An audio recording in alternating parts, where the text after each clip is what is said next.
Hi hello ನಮಸ್ಕಾರ welcome to my YouTube channel. ಇವತ್ತಿನ recipe ತಲೆಕಾಲು ಸಾಂಬಾರ್. ತಲೆ ಜೊತೆಗೆ ಕಾಲು ಹಾಕ್ಕೊಂಡ್ರೆ ಸಾಂಬಾರಂತೂ ತುಂಬ ಟೇಸ್ಟಿಯಾಗಿರುತ್ತೆ. ಅದಕ್ಕೇನೆ ಬರೀ ತಲೆ ಸಾಂಬಾರಲ್ಲ, ತಲೆ ಕಾಲು ಸಾಂಬಾರ್. ಈ ಥರ ಒಮ್ಮೆ ಟ್ರೈ ಮಾಡಿ ನೋಡಿ, ತುಂಬ ಚೆನ್ನಾಗಿರುತ್ತೆ. ವಿಡಿಯೋನ ಎಲ್ಲೂ ಸ್ಕಿಪ್ ಮಾಡ್ದೇ ನೋಡಿ. ಬೇಕಾಗಿರುವಂಥ ಸಾಮಗ್ರಿಗಳು: ಶುಂಠಿ 1 ಇಂಚ್ ತೊಗೊಂಡಿದ್ದೀನಿ ಇಲ್ಲಿ, 1 ಇಂಚ್ ಶುಂಠಿ, ಬೆಳ್ಳುಳ್ಳಿ 2 ಬೆಳ್ಳುಳ್ಳಿ, ಪುದೀನ ಸೊಪ್ಪು, ಕೊತ್ತಂಬರಿ ಸೊಪ್ಪು, 2 ಈರುಳ್ಳಿ, ಕಾಳುಮೆಣಸು, ಲವಂಗ, ಚಕ್ಕೆ, ಅರಿಶಿಣ ಪುಡಿ, ಧನಿಯಾ ಪುಡಿ. ಇದು ಮಣ್ಕಟ್ಟಿದ ಮೆಣಸಿನ್ಕಾಯಿ ನೀರಲ್ಲಿ ನೆನೆಸಿ ಇಟ್ಟಿದ್ದೀನಿ. ನೀರಲ್ಲಿ ನೆನೆಸಿ ಇಡೋದ್ರಿಂದ ಚೆನ್ನಾಗೆ ನುಣ್ಣಗೆ ರುಬ್ಬುತ್ತೆ ಮತ್ತು ಕಲ್ಲರ್ ಚೆನ್ನಾಗಿ ಬರುತ್ತೆ. ಕಾಯಿ ಕಡಲೆ ಇಷ್ಟೇ ಬೇಕಾಗಿರೋದು. ಇವಾಗ ತಲೆ ಕಾಲ ನೀಟಾಗಿ ವಾಶ್ ಮಾಡಿ ಇಟ್ಕೊಬೇಕು. ಇದಂತೂ ನೀಟಾಗಿ ವಾಶ್ ಮಾಡಬೇಕು, ಒಂಥರ ಸ್ಮೆಲ್ ಇರುತ್ತೆ. ಚೆನ್ನಾಗಿ 1-2-3 ಸಲ ಇಲ್ಲ ಅರಿಶಿನ ಹಾಕಿ ನೀಟಾಗಿ ವಾಶ್ ಮಾಡಿ ಇಟ್ಕೊಬೇಕು. ಫಸ್ಟು ಮಟನ್ನ ಒಗ್ಗರಣೆಗೆ ಹಾಕ್ಕೊಳ್ಳೋಣ. ಒಗ್ಗರಣೆಗೆ ಹಾಕ್ಕೊಬೇಕು. ಮಟನ್ ಅಂದರೆ ತಲೆಕಾಲನ್ನ. ಯಾಕೆ ಅಂದರೆ ತಲೆಕಾಲು ಸ್ವಲ್ಪ ಸ್ಮೆಲ್ ಇರುತ್ತೆ, ಅದು ಚೆನ್ನಾಗಿ ಡ್ರೈ ಆಗಬೇಕು. ಅದರಲ್ಲಿ ನೀರಿನಂಶ ಇರೋದೆಲ್ಲ ಚೆನ್ನಾಗಿ ಡ್ರೈ ಆಗಿ ಅದ್ರ ಸ್ಮೆಲ್ ಸ್ವಲ್ಪ ಕಮ್ಮಿ ಆದಮೇಲೆ ಮಸಾಲೆ ಹಾಕ್ಕೊಬೇಕು. ಸೊ ಅದಕ್ಕೆ ಫಸ್ಟು ಚೆನ್ನಾಗಿ ಸ್ವಲ್ಪ ಅರಿಶಿಣ ಮತ್ತು ಉಪ್ಪು ಹಾಕಿ ಚೆನ್ನಾಗಿ ಇದನ್ನು ಇಲ್ಲಾಂದ್ರೆ ಒಂದು 10 ನಿಮಿಷ ಚೆನ್ನಾಗಿ ಡ್ರೈ ಮಾಡ್ಕೊಬೇಕು. ಚೆನ್ನಾಗೆ ಮಾಡ್ಕೊಳ್ಳೋದ್ರಿಂದ ಟೇಸ್ಟು ಕೂಡ ಚೆನ್ನಾಗಿರುತ್ತೆ. ತಿನ್ನಬೇಕಾದ್ರೆ ಸ್ಮೆಲ್ ಅನಿಸಲ್ಲ, ಇಲ್ಲ ಅಂದರೆ ತಲೆಕಾಲು ಸ್ಮೆಲ್ ಇರುತ್ತೆ. ಆದಷ್ಟು ತಲೆ ಸ್ವಲ್ಪ ಬಲ್ತಿರೋದ ತೊಗೊಳ್ಳಿ, ಆವಾಗ ಸಾಂಬಾರು ಕೂಡ ಟೇಸ್ಟಾಗಿ ಬರುತ್ತೆ. ತುಂಬ ಎಳೆದು ತೊಗೊಂಡ್ರೆ ಅಷ್ಟು ಚೆನ್ನಾಗಿರಲ್ಲ.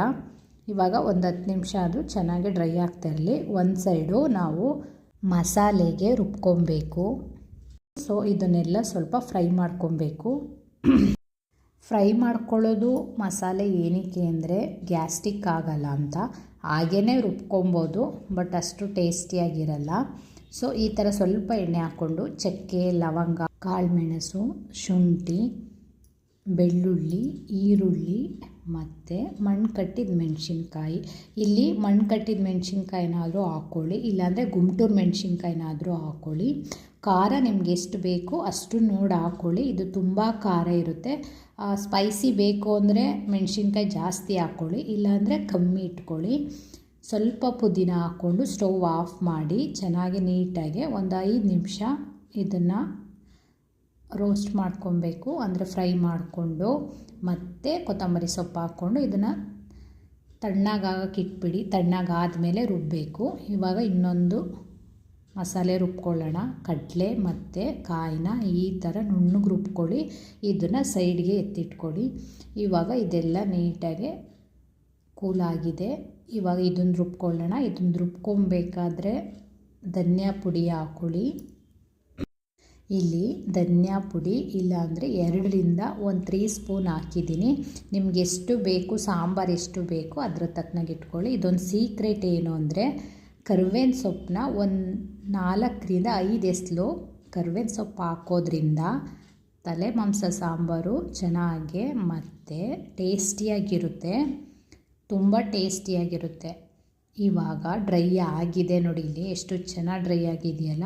ಇವಾಗ ಮಸಾಲೆ ಹಾಕ್ಕೊಬೇಕು. ನೀರೆಲ್ಲ ಡ್ರೈ ಆದಮೇಲೆ ಮಸಾಲೆ ಹಾಕ್ಕೊಳ್ಳೋದ್ರಿಂದ ಮಟನ್ ಆಗಲಿ ಚಿಕನ್ ಆಗಲಿ ಯಾವುದೇ ಆದರೂ ಅಷ್ಟೇ ಚೆನ್ನಾಗಿ ಒಂದು 10 ನಿಮಿಷ ನೀರನ್ನೆಲ್ಲ ಡ್ರೈ ಮಾಡಿ ಮಸಾಲೆ ಹಾಕ್ಕೊಳ್ಳಿ. ಆವಾಗ ಸಾಂಬಾರು ಟೇಸ್ಟು ಚೆನ್ನಾಗಿರುತ್ತೆ.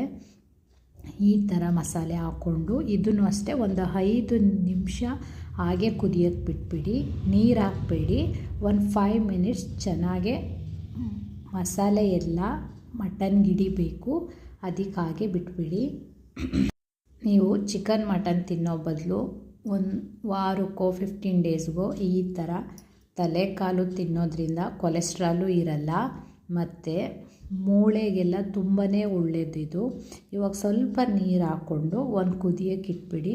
ಸ್ವಲ್ಪ ಕುದ್ದಿದ ಮೇಲೆ ಇವಾಗ ನಾವು ಕಾಯಿ ರುಬ್ಬಿರ್ತೀವಲ್ಲ, ಆ ಕಾಯಿದು ಮಸಾಲೆ ಹಾಕ್ಕೊಳ್ಳಿ. ಕಾಯಿ ಮತ್ತು ಕಡಲೆದು ಹಾಕ್ಕೊಂಡು ಉಪ್ಪು ನಿಮ್ಗೆ ಎಷ್ಟು ಬೇಕು ಉಪ್ಪನ್ನ ಅದನ್ನು ಹಾಕ್ಕೊಳ್ಳಿ. ತುಂಬ ಥರ ಮಾಡ್ತಾರೆ ಸಾಂಬಾರನ್ನ, ಬಟ್ ನಾನು ಈ ಥರನೂ ಮಾಡ್ತೀನಿ. ನಾನು ಒಂದು 2-3 ಥರ ಮಾಡ್ತೀನಿ. ಇದೂ ಚೆನ್ನಾಗಿರುತ್ತೆ, ಒಂದು ಸಲ ಟ್ರೈ ಮಾಡಿ. ಇವಾಗ ಉಪ್ಪು ನಿಮ್ಗೆ ಎಷ್ಟು ಬೇಕು ಉಪ್ಪನ್ನ ಹಾಕ್ಕೊಳ್ಳಿ. ನೀರು ಅಷ್ಟೇ, ಮಸಾಲೆ ನೀವು ಎಷ್ಟು ರುಬ್ಬಿರ್ತೀರ ಅಷ್ಟಕ್ಕೆ ನೀರನ್ನ ಹಾಕ್ಕೊಳ್ಳಿ. ಮಸಾಲೆ ಕಮ್ಮಿ ಮಾಡಿಕೊಂಡು ಜಾಸ್ತಿ ನೀರು ಹಾಕ್ಕೊಂಡ್ರೂ ಟೇಸ್ಟಾಗಿರಲ್ಲ ಸಾಂಬಾರು. ಸೊ ಅದಕ್ಕೋಸ್ಕರ ನೀವು ಮಸಾಲೆ ಎಷ್ಟು ರುಬ್ಬಿರ್ತೀರ, ಮಟನ್ ಎಷ್ಟಿರುತ್ತೆ ಅಷ್ಟು ನೋಡಿ ನೀರನ್ನ ಹಾಕ್ಕೊಳ್ಳಿ. ಇವಾಗ ಇದಿಲ್ಲ ಅಂದರೂ ಒಂದು 4-5 ವಿಸಲ್ ಬರಬೇಕು. ತಲೆ ಕಾಲನ್ನ ಒಟ್ಟಿಗೆ ಹಾಕಿರೋದ್ರಿಂದ ಒಂದು 4-5 ವಿಸಲ್ ಬರಲಿ. ಫೈನಲಿ ಒಂದು 4-5 ವಿಸಲ್ ಬಂತು ನೋಡಿ. ಎಣ್ಣೆ ಎಲ್ಲ ಬಿಟ್ಕೊಂಡಿದೆ. ಈ ಥರ ಎಣ್ಣೆ ಬಿಟ್ಕೊಂಡ್ರೆ ಮಟನ್ ಆಗಲಿ ಚಿಕನ್ ಆಗಲಿ ಅಥವಾ ತಲೆಕಾಲಾಗಲಿ ಬೆಂದಿದೆ ಅಂತ. ಫೈನಲಿ ಬೆಂದಿದೆ. ಇವಾಗ ಒಂದು 5 ನಿಮಿಷ ಇದನ್ನು ಕುದಿಸ್ಕೊಬೇಕು. ಇವಾಗ ಟೇಸ್ಟ್ ಮಾಡಿ ನೋಡಿ, ಸ್ವಲ್ಪ ಸಪ್ಪೆ ಇತ್ತು ಅಂತ ಅಂದರೆ ಉಪ್ಪು ಹಾಕ್ಕೊಡಿ. ಉಪ್ಪು ಹಾಕ್ಕೊಂಡು ಒಂದು 2 ನಿಮಿಷ ಕುದಿಸಿದ್ರೆ ಫೈನಲಿ ಸಾಂಬಾರು ರೆಡಿ ಆಯಿತು. ತುಂಬ ಚೆನ್ನಾಗಿರುತ್ತೆ, ಖಾರವಾಗಿ ಸ್ಪೈಸಿಯಾಗಂತೂ ಸಖತ್ತಾಗಿರುತ್ತೆ. ಇದು ಬೆಸ್ಟ್ ಕಾಂಬಿನೇಷನ್ ಅಂದರೆ ಮುದ್ದೆ, ರಾಗಿ ಮುದ್ದೆ. ಸ್ವಲ್ಪ ತೆಳ್ಳಗೆ ಮಾಡಿಕೊಂಡು ರಾಗಿ ಮುದ್ದೆ ಜೊತೆ ತಿಂದರೆ ಸೂಪರಾಗಿರುತ್ತೆ. ಮಟನ್ನು ಅಷ್ಟೇ ತುಂಬ ಚೆನ್ನಾಗಿ ಬೆಂದಿದೆ. ಸಾಂಬಾರಂತೂ ಸೂಪರಾಗಿತ್ತು. ಒಂದು ಸಲ ಟ್ರೈ ಮಾಡಿ. ಟ್ರೈ ಮಾಡಿದವರು ಹೇಗಿತ್ತು ಅಂತ ಕಮೆಂಟ್ ಮಾಡಿ. ನಮ್ಮ ಚಾನಲ್ನ ಫಸ್ಟ್ ಟೈಮ್ ನೋಡ್ತಿದ್ರೆ ಆದಷ್ಟು ಸಬ್ಸ್ಕ್ರೈಬ್ ಮಾಡಿ. Thank you guys. ಕೆಮ್ಮಾಗಿದೆ, ಅದಕ್ಕೋಸ್ಕರ ವಾಯ್ಸು ಕರೆಕ್ಟಾಗಿ ಬಂದಿಲ್ಲ, ಕ್ಷಮೆ ಇರಲಿ.